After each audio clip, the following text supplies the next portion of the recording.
Hello, everyone, and welcome back to the Non-Traditional Nurse Podcast. I am Ellie, and today we're going to be touching on a topic we actually covered a while back because there's just been a lot of interest from our audience. So today we're joined by Sophia King, and we are going to be talking about nursing informatics. So thanks again for joining us, Sophia. Yeah, absolutely. I'm excited to talk to you today, Ellie.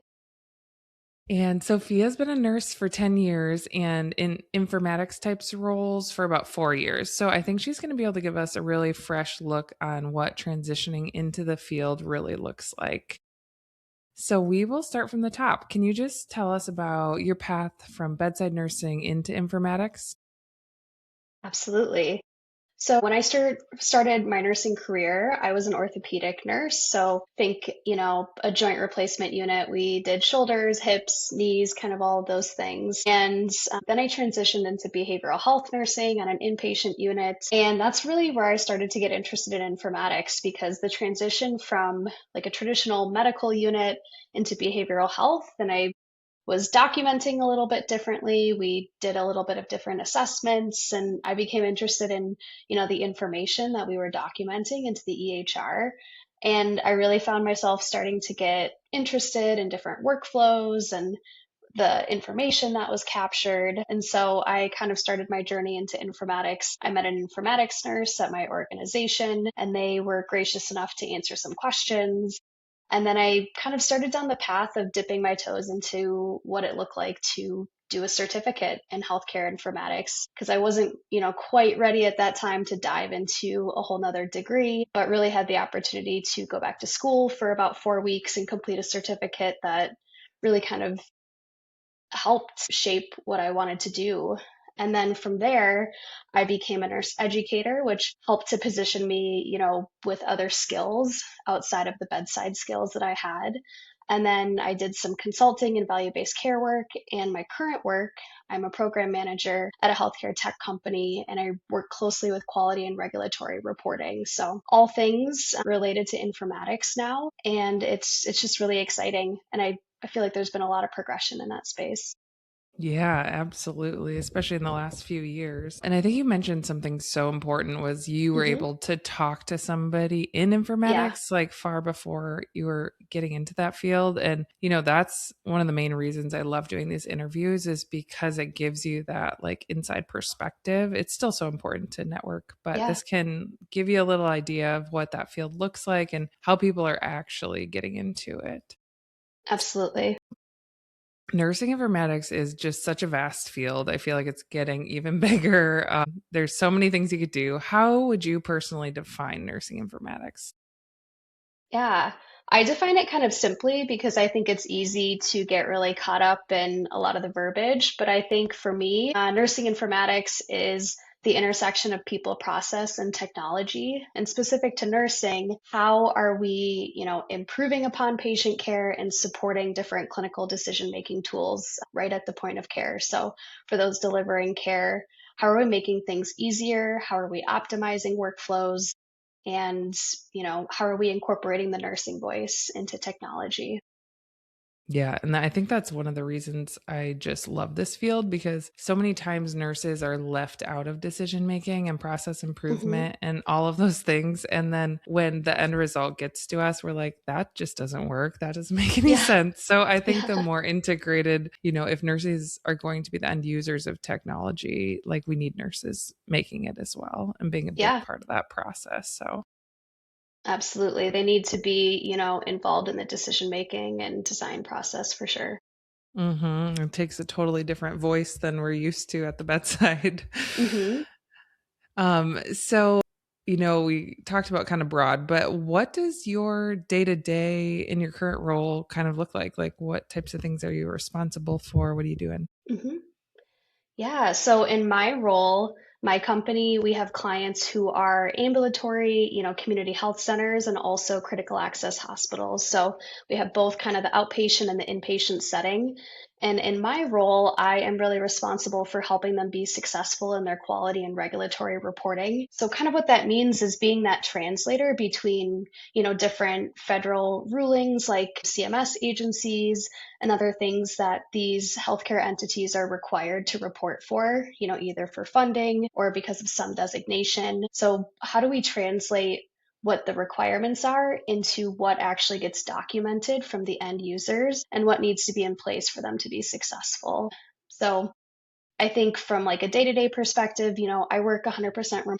I am in a lot of meetings. I do a lot of deep work when it comes to looking at the different requirements and really pulling together a lot of different team members who are responsible for different aspects of building the actual components in the EHR, configuring the systems, and then who's responsible for, doing education and training. I kind of touch all of those pieces and provide a lot of updates. So no 2 days are the same.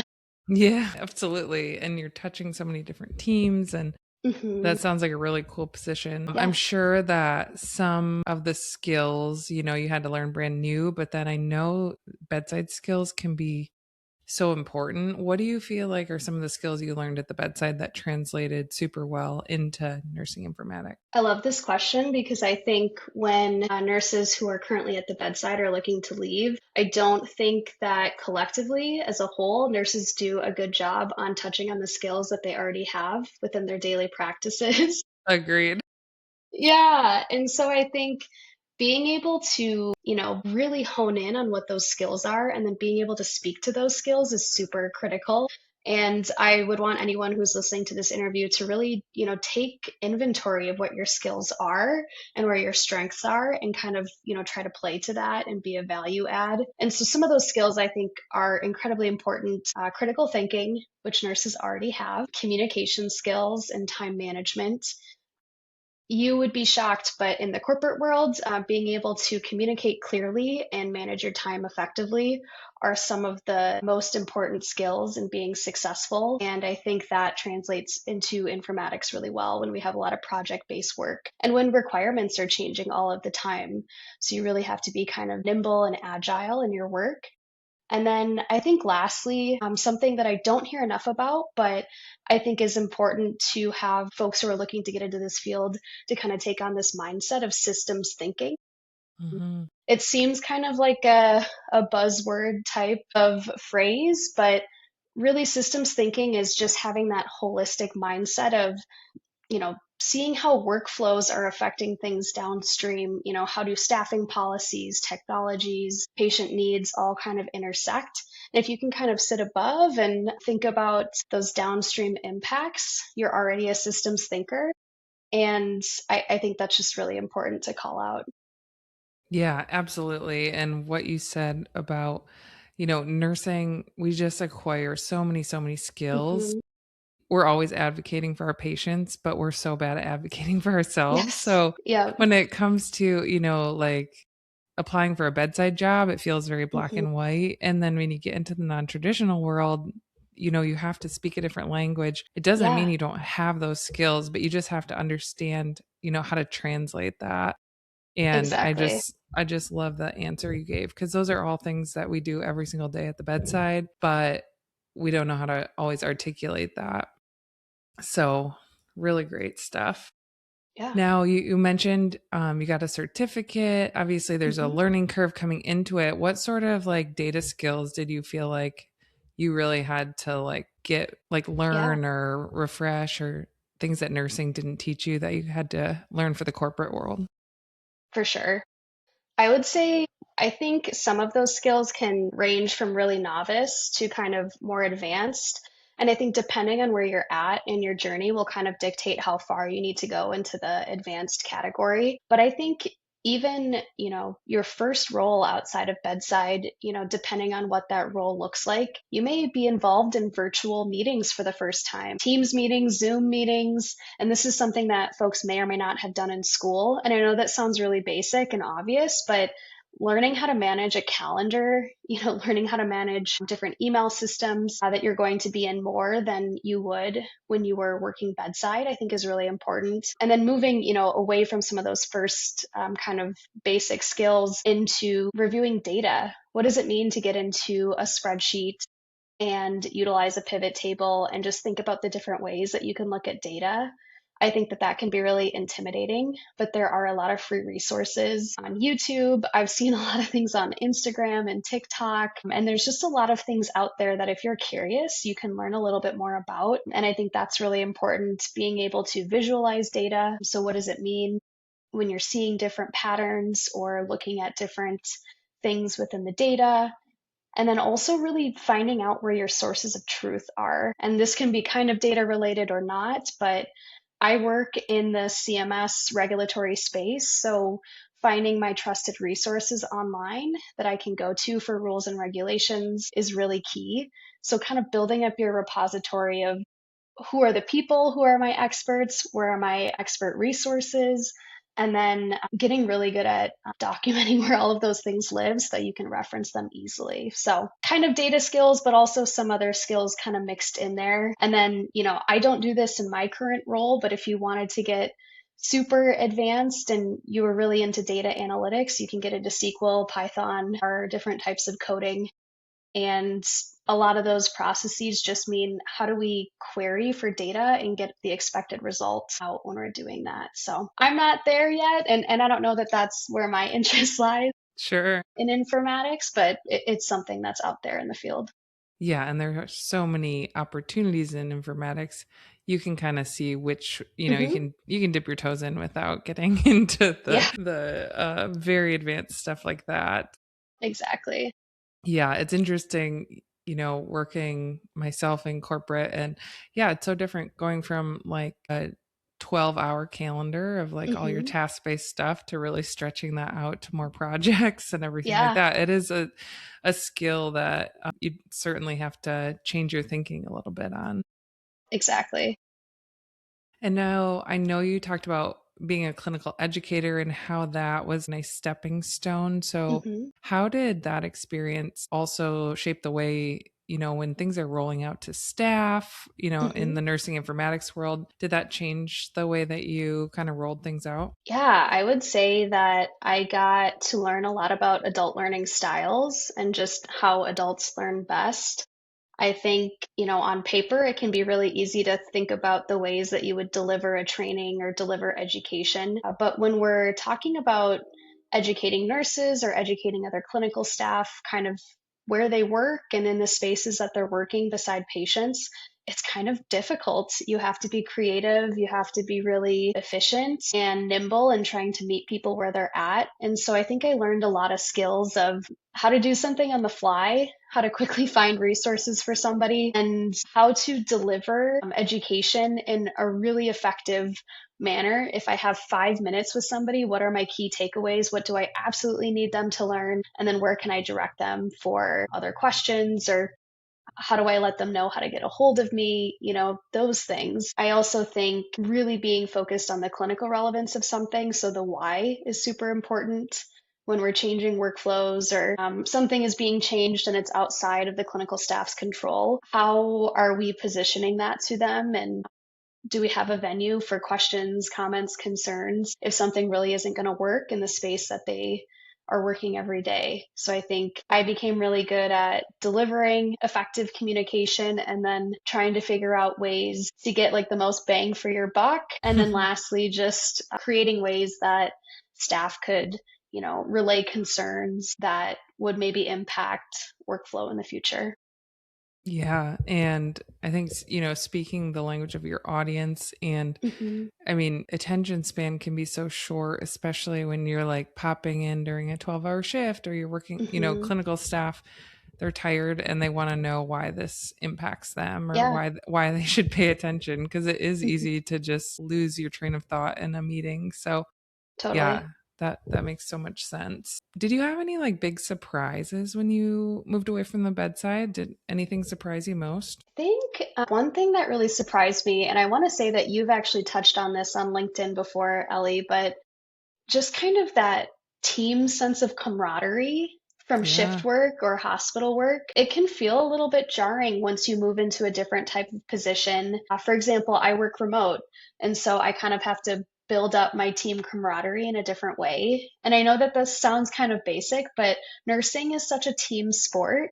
And Yes. I think for me, I used to work in the evenings, so a 3 to 11:30 p.m. shift, and I just had a different work schedule than a lot of my friends who weren't in nursing. And I think the people who, if you know, you know, like the ones that got it, they worked with me or they worked a different schedule and they were working every other weekend. And for people who didn't work in nursing, it was just a little bit different. And so I had time during the day sometimes to do things. And transitioning to a role that's kind of your typical 8 to 5 Monday through Friday is just a little bit different, and it's something to get used to. So I think moving in that sense was one of the things that most surprised me. Of I kind of missed some of that camaraderie, but there's ways that you can get that back and connect with people in different ways. You just kind of have to build that community for yourself.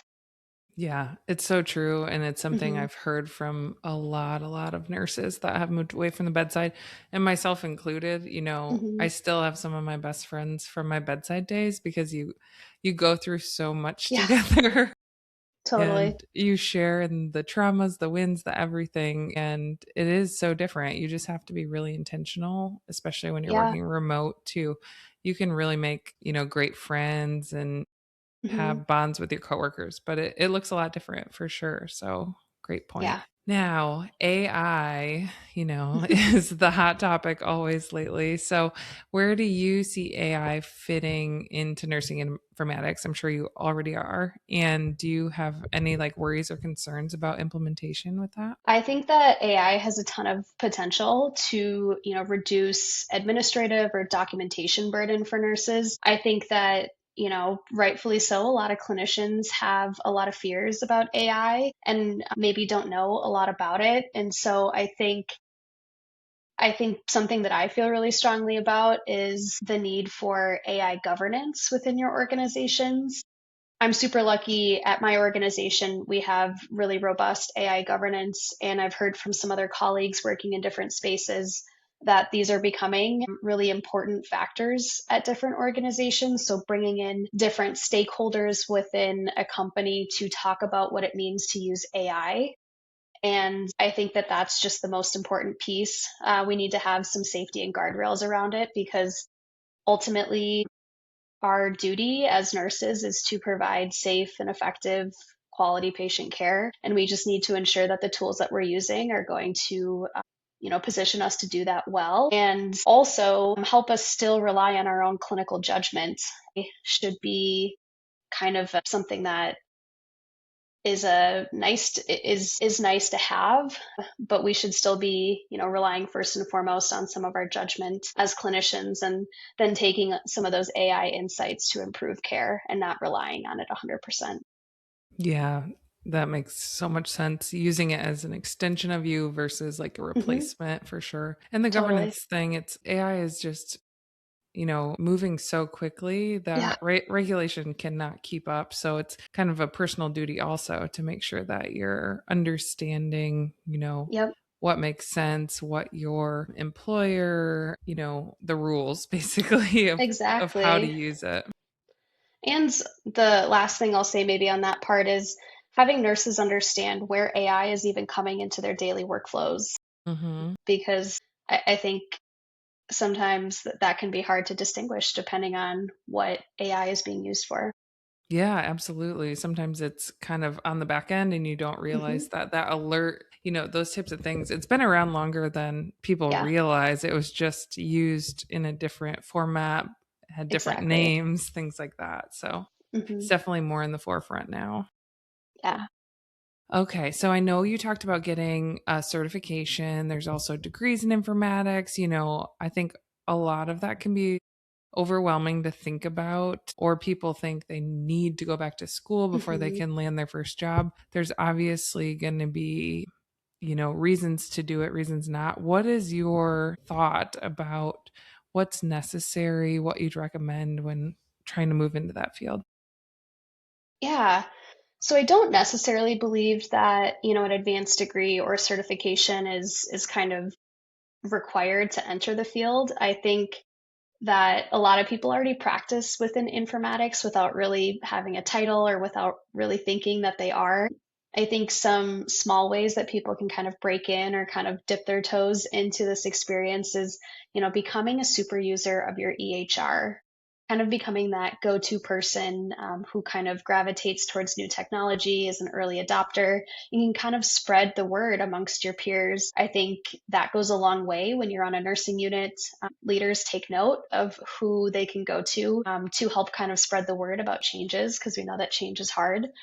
And I think also something that I would really promote is participating in like your unit councils or QI departments. If there's different QI initiatives or projects going on within your unit, this can be a great way to start to get exposure to what it means like to have a QI project, reviewing data, performing a pilot. Those are skills that are really important in the informatics field. And then I think too, once you kind of figure out if this is something that you're interested in, then you can start to pursue certificates or perhaps advanced degrees if that's something that you want to learn more about. But like I mentioned earlier, there's also a lot of free resources. LinkedIn Learning, Coursera, some of these are paid, but there's lots of kind of online courses out there where you can start to understand some of the skills that may be important or something you just want to learn a little bit more. Yeah, so many options for that. I know myself, I've used Hmm. Coursera, and it might be a small monthly fee. Nothing Yeah. compared to the price of a Yeah. degree, that's for sure. But I think also like documenting and giving yourself credit for all the work that Yeah. you're doing. Sometimes, maybe a manager asks you to be a super user or be Hmm. on a committee or anything, making sure that you're really writing down everything that you're Yeah. doing and the outcomes that you're seeing, because those are exactly what they want to see, like in an interview, of how you are already kind of dipping your toes in. Like you said, it's awesome that you can try out some things and see what you really enjoy while you're still at the bedside before you kind of take the leap into something new. Exactly. So, something we always like to touch on, I know you've given like plenty of advice throughout the interview, but if a bedside nurse is listening, they're feeling Hmm. drawn to informatics, where do you feel like is a good place to start, or any more advice that you have? Yeah. I think just kind of building on some of the things that I mentioned, if you can be that person who is somebody who is excited to participate in new opportunities. If you can be kind of that yes person for some of the things that are going on within your unit or your hospital, I think that really goes a long way. I found that the more open I am to certain opportunities, the more opportunities have come and they can kind of snowball into things organically if you're just willing and open and somebody who is excited to learn. I think that goes a long way. And then if your organization is going through some big changes, raise your hand to be somebody who can be kind of that champion, that nursing champion on the floor.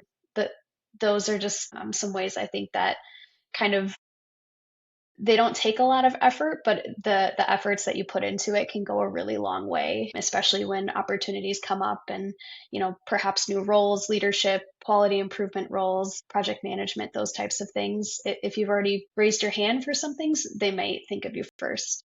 Yeah, then it changes from opportunities knocking on your door Yep. versus you knocking on the Yeah. door. So I think that's wonderful advice. Now, I know this is something we have talked about a little bit prior to this interview, but Hmm. with such a vast field of informatics, there's obviously so many job titles that could fit under this. Some of them Yep. might say nurse, some of them don't. Do you have any advice if somebody's like looking at job boards or the actual Hmm. job search itself, how to find these roles?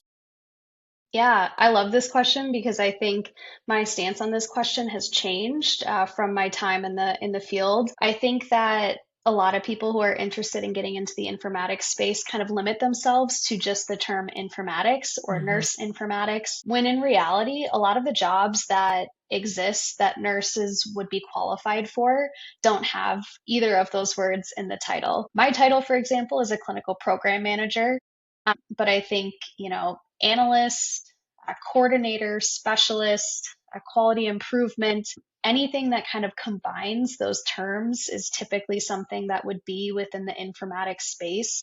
Also transformation, innovation, we're starting to see a lot of roles that have those types of terms in it. So think about something like a clinical implementation consultant or clinical transformation consultant, program manager, improvement specialists. These are the types of things that people may find more success in looking for roles.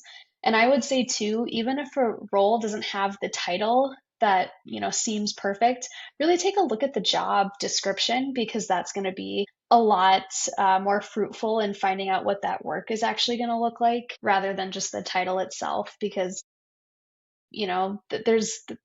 there are jobs that are titled nurse informaticist, but I think you're going to find a ton more if you're a little bit creative in your search categories. And I think professional organizations like the American Nurses Informatics Association and the ANCC and some other things, you can often find some key terms that will help drive a job search as well.